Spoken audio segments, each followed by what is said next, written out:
Good to see you both. Tilda, it's great to meet you. And Daisy, my friend, it's so awesome to see you again. How are How you you? doing? Good. How are you? I'm fantastic. Going to start with you, actually. I saw this movie with my mom. I'm a mama's boy, I should point out. Love And that. we both looked at each other and we knew kind of the story, but we didn't know the details.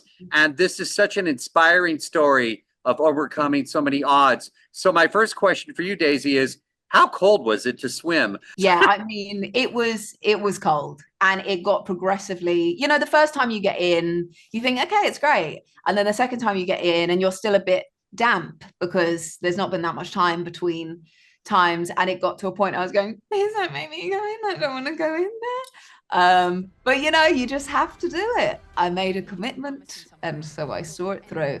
But it was cold. There had been a storm in the Black Sea and it was on record the coldest temperature that the water had been.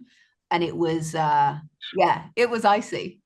Oh my goodness. Tilda, what do you find most inspiring about this particular story? And how does it speak to you?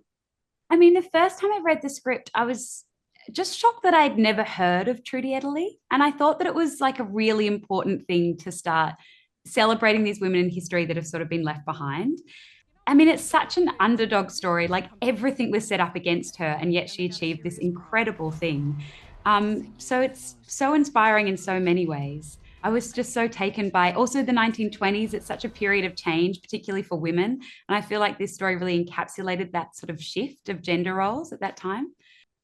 Unbelievable. Daisy, I want to get your thoughts on the inspiring, as you portrayed this real person in Mm, this movie. mm, You felt a lot of emotions, I would imagine. mm. And what was going through your head as you thought about, that this happened?